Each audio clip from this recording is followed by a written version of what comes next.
Hi, good afternoon, everyone. I am Huey Min from CCS, and I'm glad to be given 20 minutes to share with you on how to manage our daily money matters during inflation. Now, another word for manage is cope, and I'll be using the acronym COPE to share with you on how to manage our money when faced with inflation. Now, here's the disclaimer. It basically says that whatever I share is for general awareness and educational purposes and not specific financial advice. Two, if I mention any organization or product or numbers, it's meant for illustration purposes to facilitate understanding. And third, please consult a licensed FA, relevant government agency, and or your family members to make any major financial decisions. Okay, now, many of you probably have not heard about CCS. Okay, so allow me to share that CCS is a registered charity and we are a member of National Council of Social Service. CCS is an idea mooted by the state courts in the early 2000s. Some of you may recall that there was a financial crisis in the late 90s and then followed by the dot-com bust in early 2000. Now, you may recall or you can imagine that economy was bad. And when economy was bad, it means that many businesses failed or were ailing.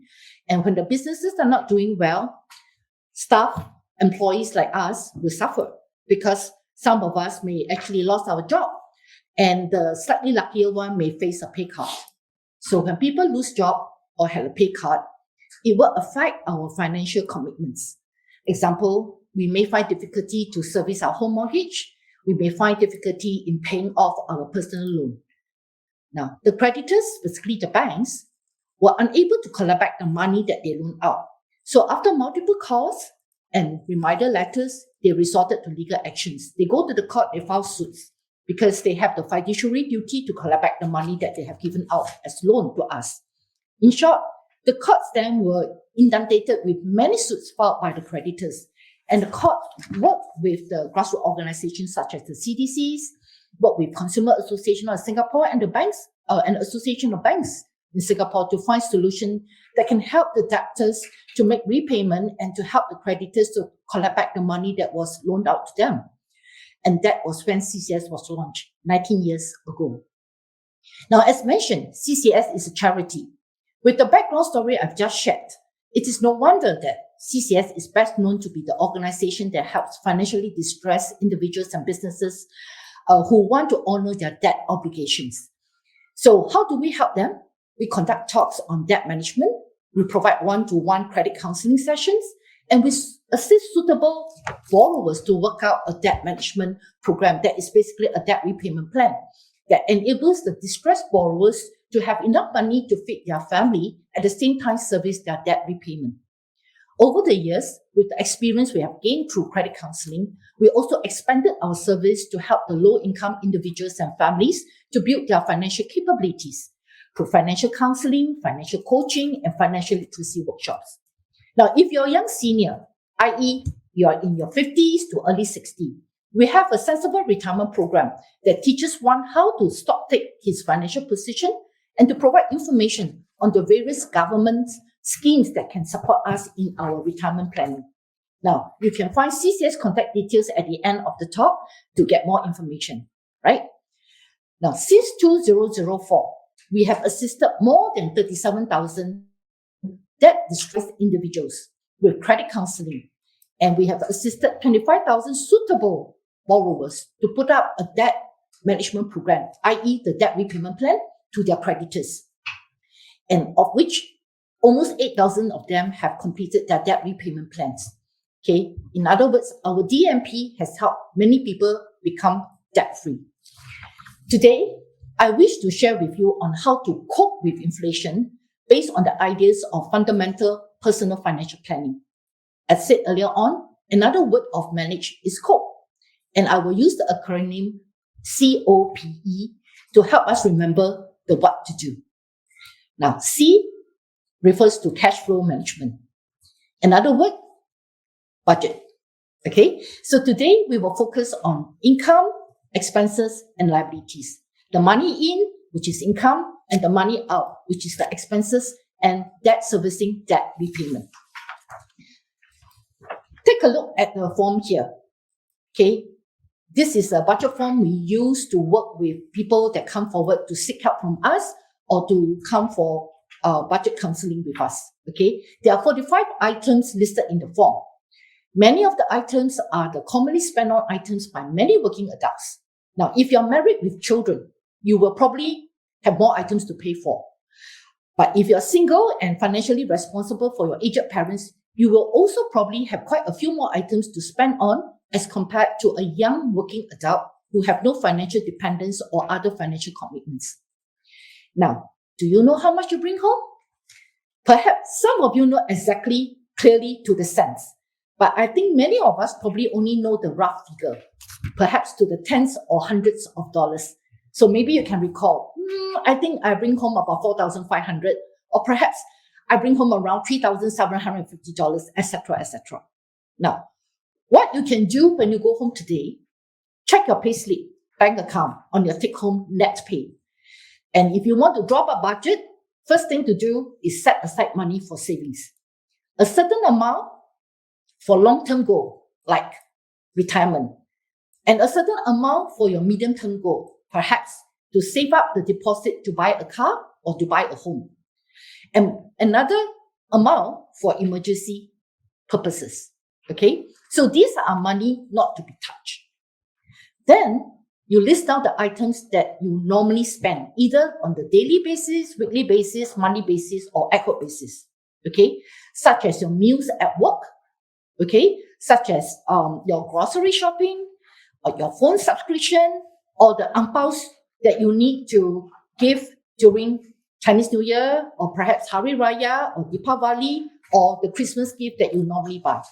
Okay, and then another list of things that will be more like lifestyle spending, such as dining out with friends and families, entertainment like going out for a movie, and perhaps some of us have a gym membership subscription, and our Singaporeans' favorite, overseas holidays. So we can save up for all the various expenses, whether it's for essential items or for fun or for so-called long-term saving. Now, how to calculate the figures? Next slide, we will show you, okay? Well, most of us receive our paycheck once a month. So it is advisable to draw up a monthly budget. In short, calculate your spendings to make it a monthly estimate. Now, for example, for work meals, okay, we work every day, assuming we don't work on Saturday and Sunday. So what we can do is take 30 days a week, minus away the 4 Saturdays and 4 Sundays, and take the daily average spending multiplied by 22. For grocery shopping, it is advisable to shop ideally not more than once a week, because the more frequently we shop, the more likely that we are going to spend more money. So let's say you go to supermarket to do your grocery shopping only, and each trip you spend about $150. Then you can take that figure, multiply by 4 weeks, and that will give you $600 per month. Now, for irregular spending, example, visit a doctor. We don't see the doctor every week or every month, okay? So think back, on average, how many times do you and your family members visit a doctor?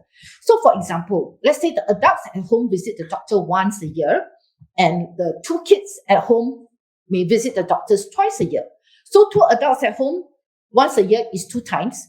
2 kids visit the doctors 2 times at home is 4 times. 2 plus 4, 6. And each visit, assuming is about $50, 6 times 50 is $300 per year. So you take 300 divided by 12, that will give you $25 per month.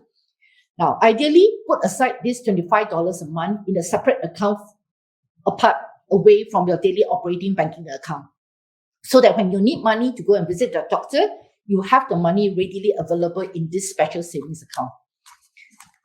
Okay, so what else can we do? All right. First, I want to recap. C in COPE refers to cash flow management.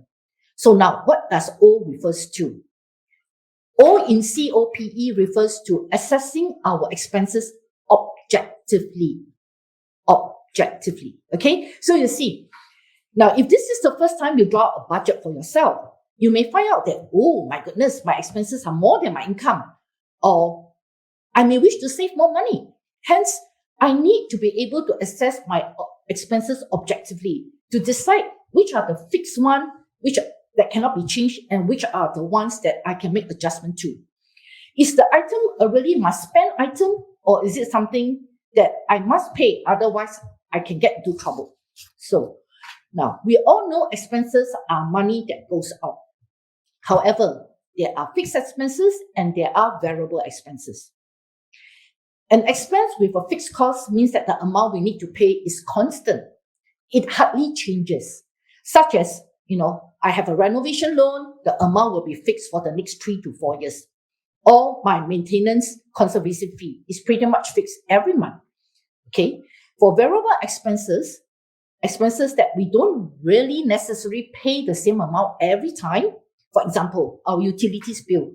For a certain month, I may receive a bill that say pay $345, but for another month, it may ask me to pay $320.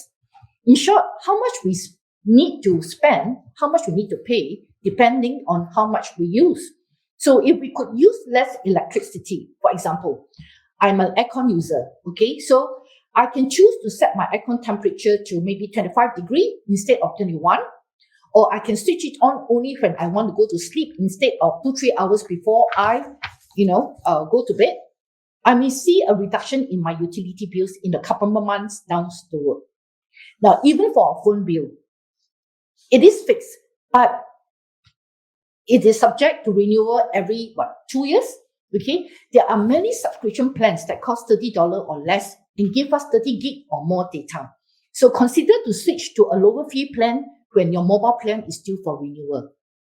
The savings can be $50 to $100 per line. And if you have 2 lines, that is costing you $100 or more per month, you will be easily saving like what? 100 or more per month. And that is substantial saving. Now, another objective way of assessing our expenses is to, that helps us to make our budget balance is to determine whether the item is discretionary or is it non-discretionary expense. Now, for non-discretionary expense, it means we must pay because I've entered into a contract or because it's by law. So, for example, income tax, I must pay, right? Okay. But for a discretionary expense, then it is a spending by choice, meaning I have a say. I can decide to spend or not to spend and how much to spend or when to spend. So I want to clarify, it doesn't mean that we cannot spend on things that we want but not need. It just means that how much I spend, how frequently I spend, I have a say on it. So in other words, I like to dine out with my friends. I still can dine out with them, but perhaps I can choose a less expensive restaurant to dine out with them. So I still can meet up with my friends. I still can de-stress, but I can also save up some money for a rainy day, or perhaps put more money into investment to prepare for my retirement. Okay, so remember, O in COPE refers to assessing your expenses in an objective manner. Objective, start with O, all right? Next letter P. P stands for pay with cash. I know nowadays many of us don't pay with cash. But you see, research actually shows that with the same item, if I were to ask to pay with cash, I am actually less willing to pay a very high price as compared to if I were able to pay with a credit card. Reason being that the action of parting with the physical cash make me feel the pain, make me feel less willing to pay a higher price. So therefore, if we start making payment with cash, we are likely to reduce overspending. And when we don't overspend, we are more likely to overcome the impact of inflation. So remember, P stands for pay with cash. The letter E in COPE refers to effectiveness and efficiency. Both start with E, right? Basically, it means that we should practice effective and efficient use of our money. Now, one of the E is about using money consciously to obtain what really matters. Not just what satisfies me now, but to meet a bigger objective. Example, setting up an emergency fund in case there's an unforeseen event happen that require money to take care of. The other E is about using money smartly to obtain more. Now, to clarify, it does not mean only to buy things on discount. Okay? To give an example of spending using the ideas of the 2 E's. Now, I want to celebrate my mom's birthday together with the family.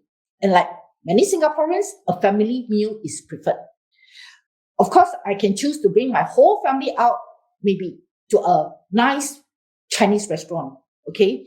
And my family of 8 probably will spend easily maybe $1,000, if not more.